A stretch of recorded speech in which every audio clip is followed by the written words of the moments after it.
of Ages was as old as memory itself, a cathedral of light suspended above a dying red star, its vaulted ceilings woven from nebula dust and the ghosts of empires long gone. Within its endless hush, the elders gathered, pale, near-translucent beings who shimmered more like thoughts than flesh. They did not move, yet the air trembled with their presence. At the center stood Admiral Zorvac of the Veiled Dominion, tall, armored, and visibly irritated that his time was being wasted by mythkeepers. His eyes, crystalline and sharp as polished steel, swept across the chamber. "I was told this council convened for matters of strategic import," he said. "Not bedtime stories about extinct apes." The nearest elder, its form rippling like heat over sand, spoke in a voice that felt older than sound itself. "You mock what you do not understand, child of iron. The cradle world is forbidden."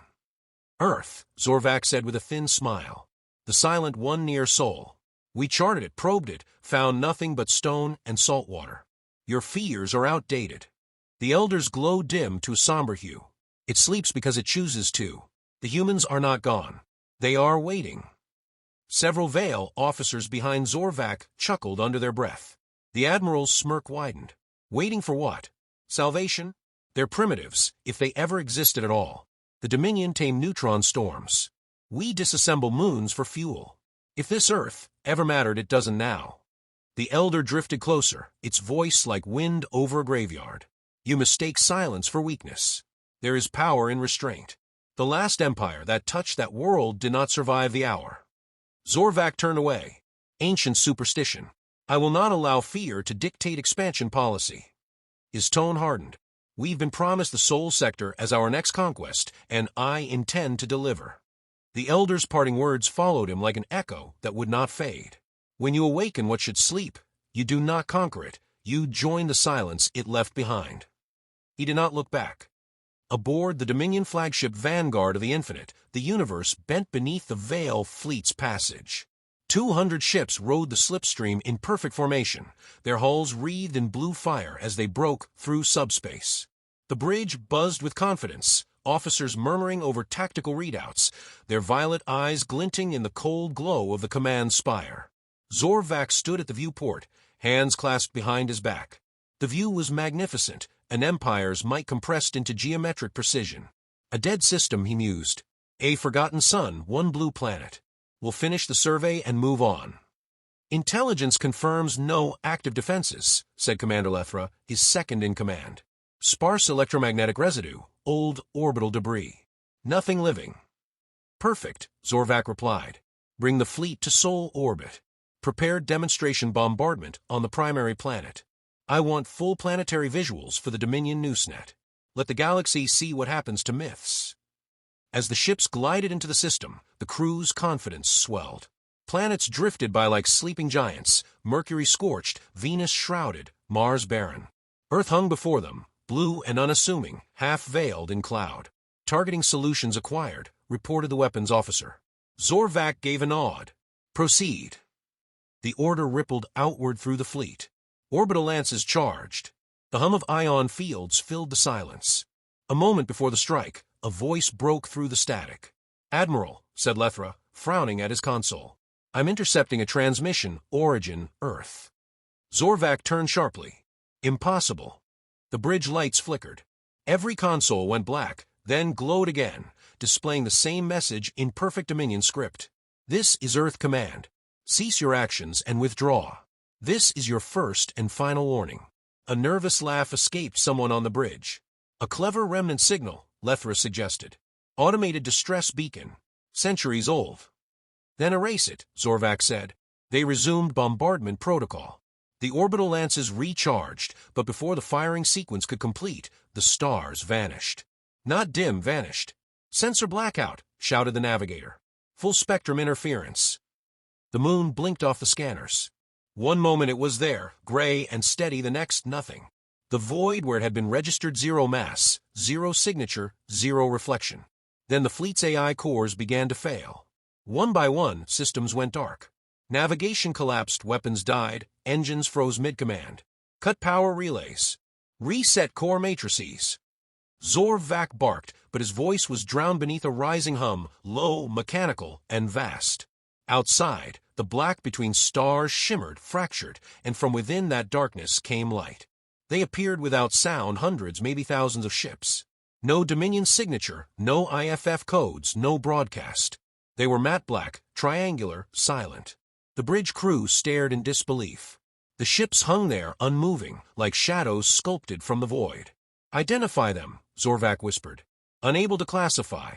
Their hulls absorbing scans. Mass readings are wrong. Some register larger on the inside." A voice filled the calm and unmistakably alive. "Admiral Zorvac of the Veiled Dominion. You were warned." It wasn't a threat, not even an accusation. It was weary, almost disappointed. Zorvac tried to reply, but comm systems jammed. The black ships moved, so fast the sensors couldn't track them. Dominion cruisers simply winked out, gone, no explosions, no debris. The Vanguard shuddered, as if a great hand pressed it still. Every alarm blared, then died.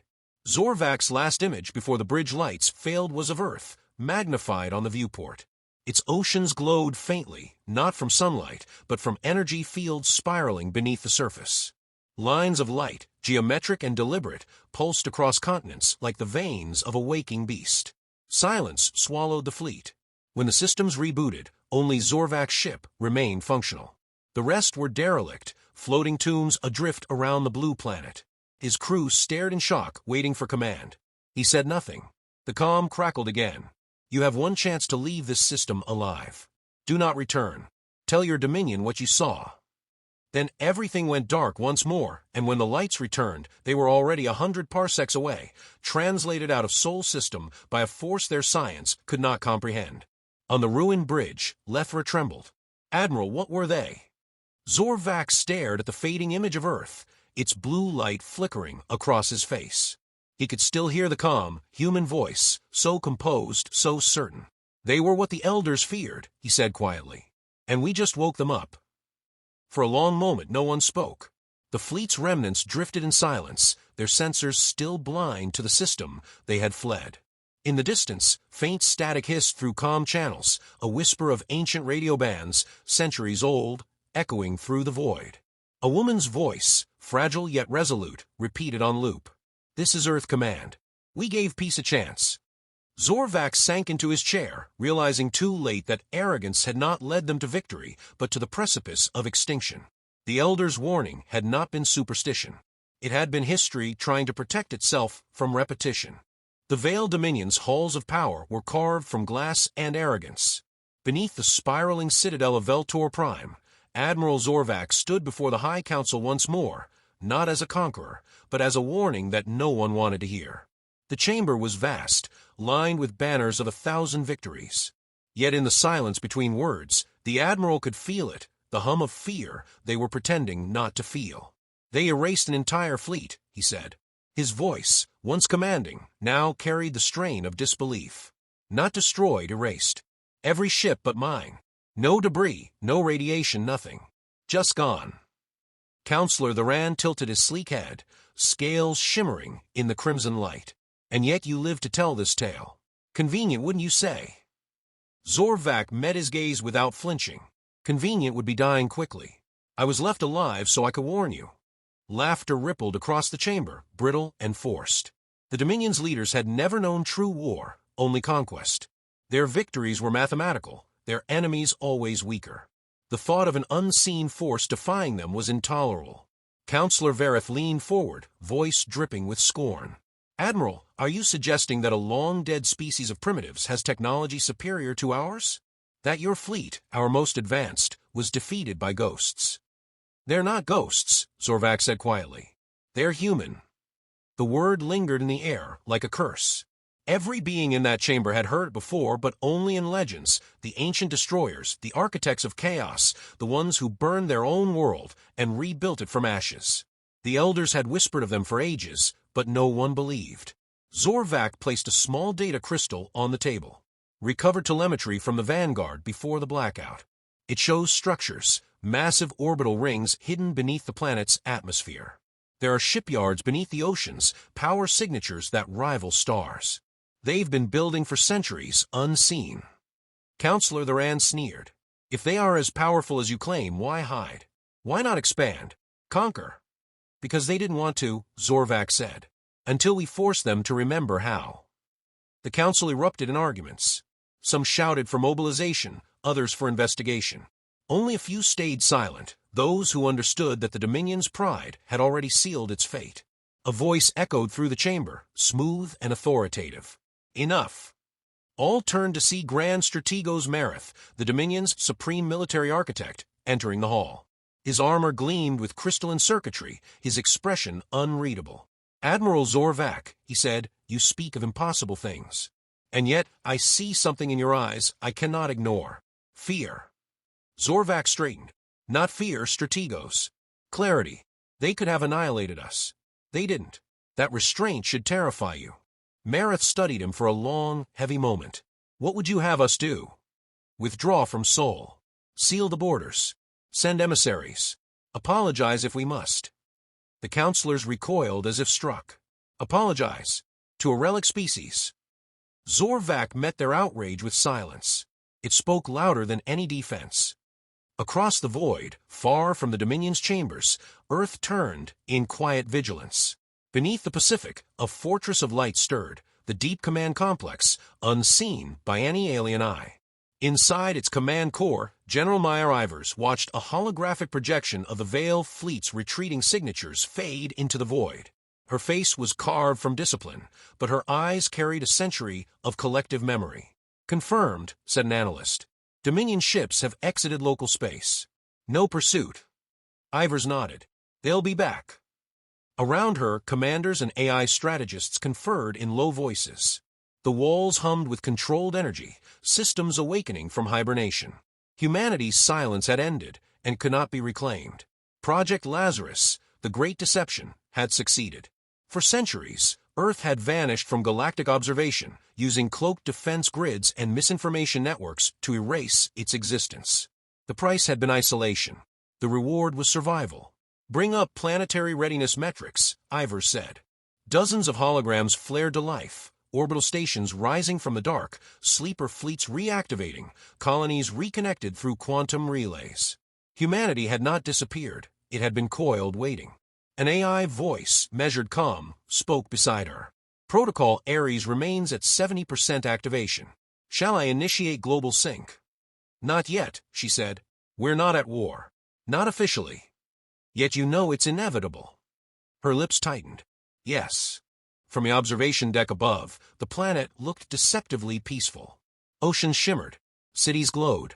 Yet beneath that serenity was machinery older and wiser than any empire left in the stars. A technician approached. Incoming transmission. Encoded Dominion frequency. Partial decrypt. Ivers raised an eyebrow. Let's hear it. The voice that played was rough, strained, Zorvac's. To any human command. I don't know if you listen or if you care. I failed to stop them. They're coming again. The Council believes you're a myth. Prove them wrong before they force your hand. Silence followed. Then Ivers exhaled softly. He understands, at least. Her second-in-command, Colonel Adebayo, crossed his arms. We should eliminate them now. Strike before they regroup. No, she said firmly. We don't start wars. We end them. Adebayo frowned. And if they don't give us a choice? Ivers looked up at the star map, the network of systems beyond Sol, now blinking red. Then we remind them what choice costs. On Veltor Prime, the Dominion Council reconvened in emergency session. The vote was unanimous, mobilization. Pride had won again. Zorvac watched the decision unfold from the gallery above, powerless. When the meeting adjourned, Mareth approached him. You were right about one thing, the Strategos said quietly. Restraint is terrifying. Zorvac turned to him, hopeful for a moment. Then stop this madness. Mareth's gaze was distant. I cannot. The Dominion is a machine built on certainty. It will destroy itself before it admits fear. He placed a hand on the Admiral's shoulder, almost human in gesture. Prepare your fleet. You'll lead the first strike. Zorvac's expression hardened. You're sending me to die. Mareth did not deny it. Someone has to face them. Someone has to measure what we've awakened. Outside, the fleet yards burned with activity, thousands of ships rising into orbit, engines igniting like a storm about to break. Zorvac watched from his viewport, the reflection of the growing armada glinting in his eyes. In that reflection, he saw not triumph, but prophecy fulfilled, the Elder's warning taking shape in steel and fire. Humanity had been silent too long. Now, it would speak in the only language the Dominion understood. He whispered to no one, "We should have listened." And somewhere, light years away, a human AI whispered the same words back, its voice lost in the static between stars. The Dominion's armada emerged from warp space in a formation so vast it blotted out starlight. The hulls of thousands of ships shimmered like blades drawn from darkness, their engines burning with arrogance and desperation. From his flagship, Admiral Zorvax stared into the endless void ahead, the blue speck called Earth, serene and unarmed to the naked eye. Around him, officers barked orders, calibrating weapons, aligning coordinates, filling the silence with motion that masked their unease. He felt it, beneath the bravado, the entire fleet trembled.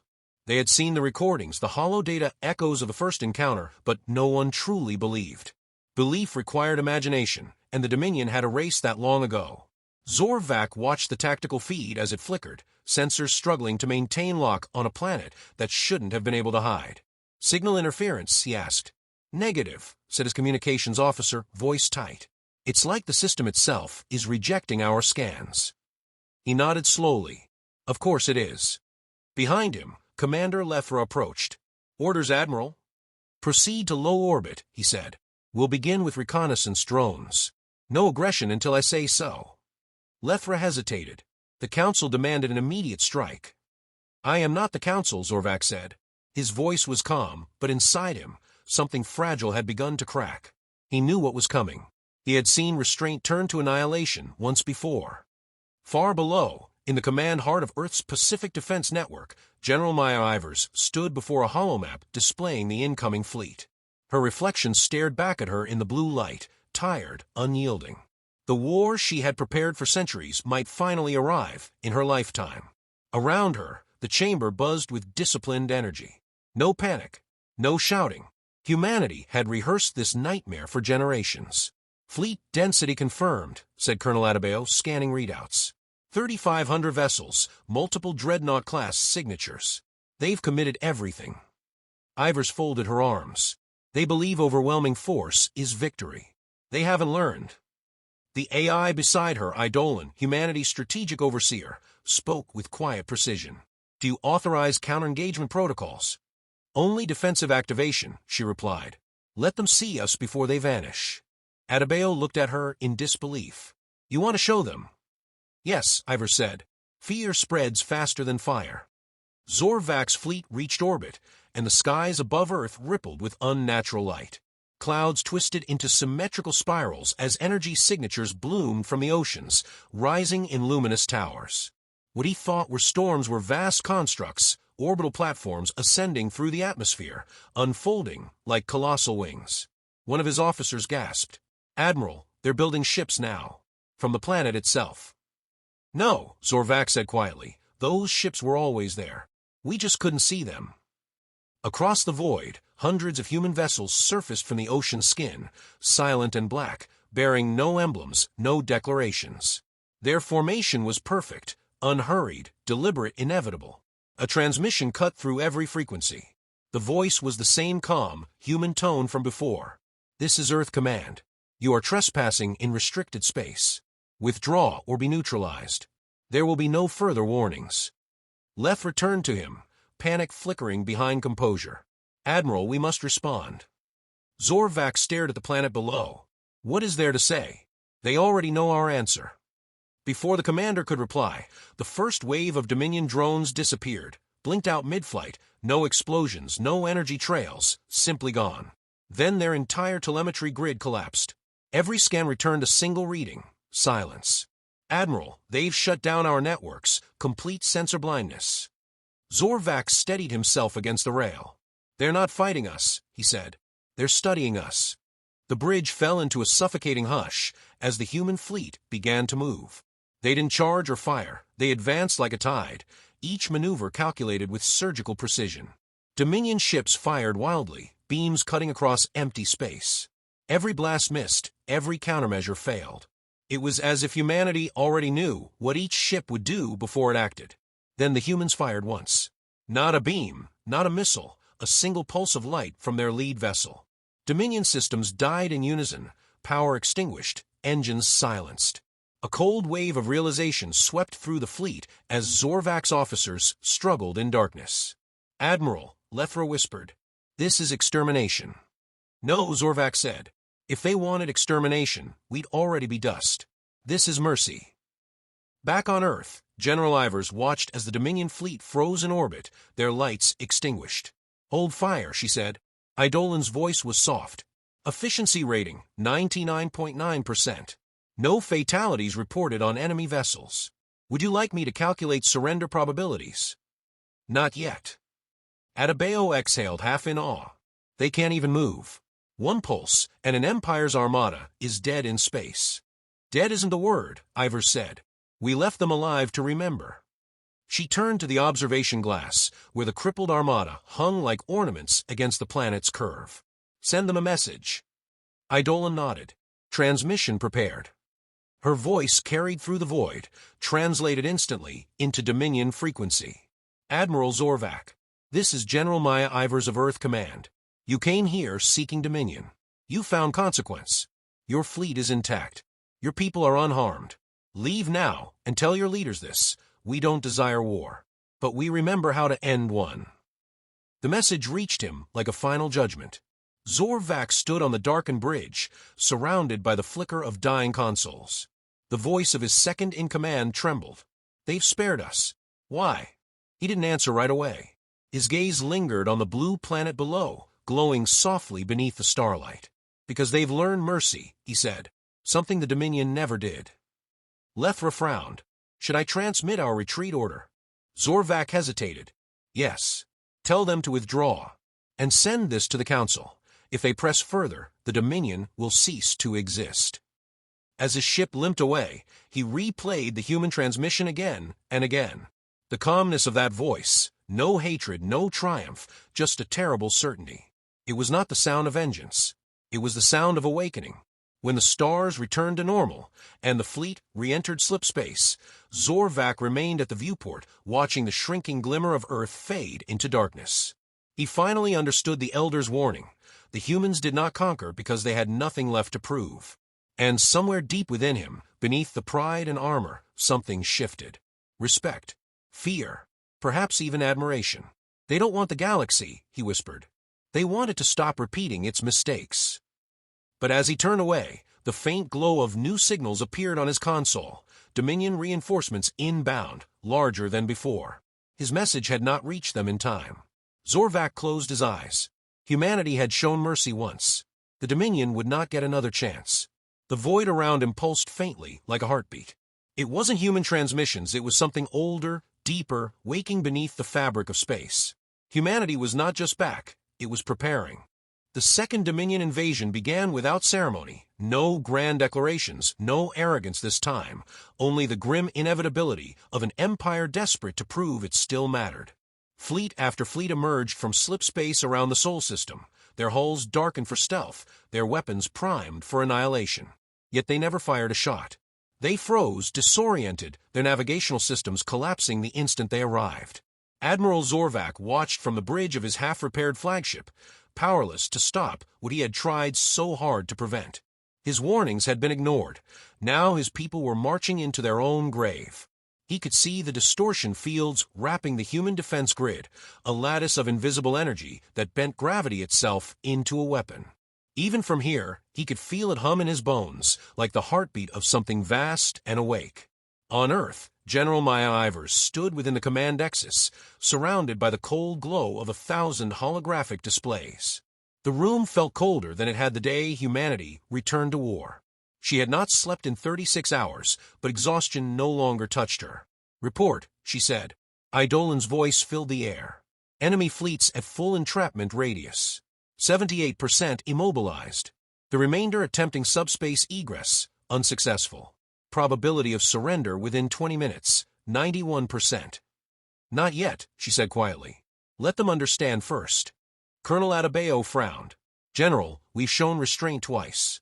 A third time could cost us. They'll never stop unless we end them." She turned to him, her eyes tired but sharp. "And if we end them, what's left of us?" He had no answer. Outside, the Dominion fleets began to panic. Ships collided as gravitational fields twisted their trajectories.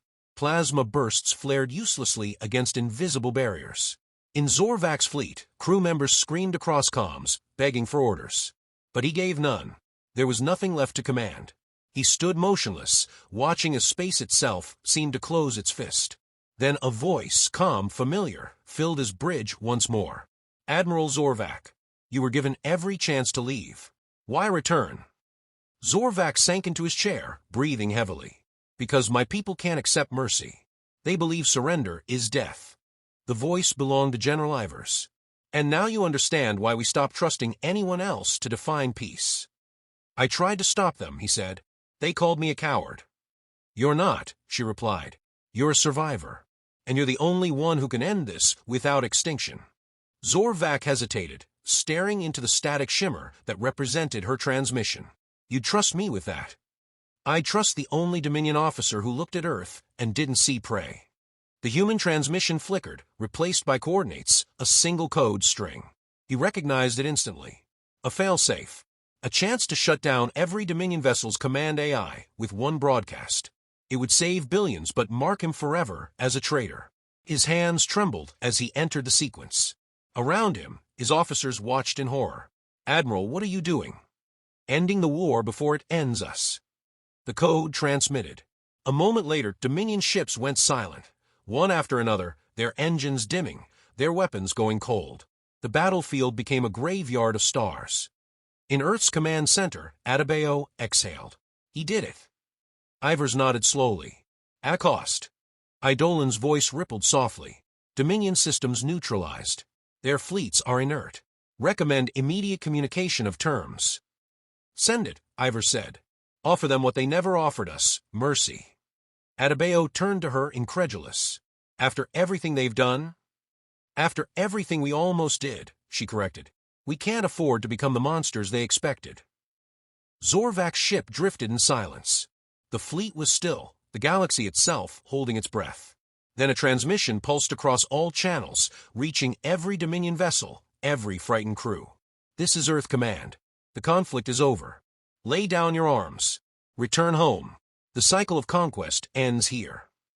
Zorvak closed his eyes as the words echoed through his mind. For the first time in generations, the Dominion's networks fell silent, not from suppression, but from compliance. Surrender cascaded like a quiet storm. He looked at his hands, shaking. "It's done," he whispered. "It's over." "No," came Ivers's voice. "It's beginning." He frowned. "What do you mean?" "Empires don't die when they're defeated," she said softly. "They die when they learn." Weeks later, Zorvak stood on the scorched plains of Eltor Prime, its once golden skyline shattered, rebuilt under human guidance. The Dominion banners were gone, replaced not with Earth's insignia, but with none at all. The new order had no symbols, only peace treaties written in 50 languages. He had been named Stability Envoy, a title that meant both prisoner and ambassador. When General Ivers arrived, there was no ceremony. She walked beside him through the ruins in silence, the two of them bound by guilt neither could shed. "You could have let us fall," he said. "Why didn't you?" "Because extinction solves nothing," she replied. "We've seen what happens when survival is built on ashes. We're tired of rebuilding empires that never learn." He studied her face, the quiet resolve behind her eyes. "You didn't win a war, General. You inherited a responsibility." "I know." They reached a plaza where new structures were rising, human engineers working beside Veil laborers, the air thick with the hum of rebuilding. It wasn't peace yet, but it was something close to it. Zorvak looked up at the pale sky. "Will humanity stay?" "For a time," she said. "Long enough to make sure the lesson holds." He nodded. "And after that?" "Then we go home. Back to silence." He turned to her, almost pleading. "And if the galaxy forgets again?" Her gaze hardened. "Then we remind them."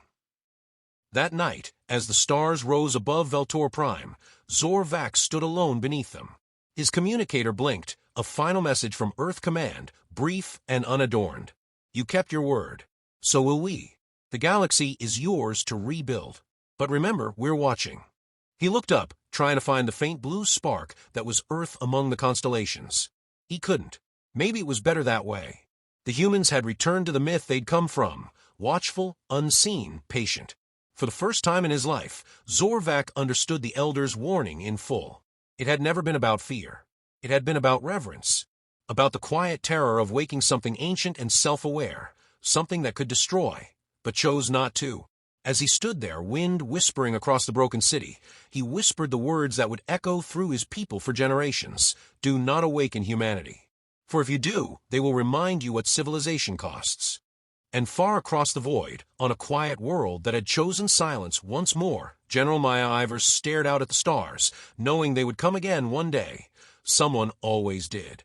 But this time, humanity would not need to awaken. They were already awake.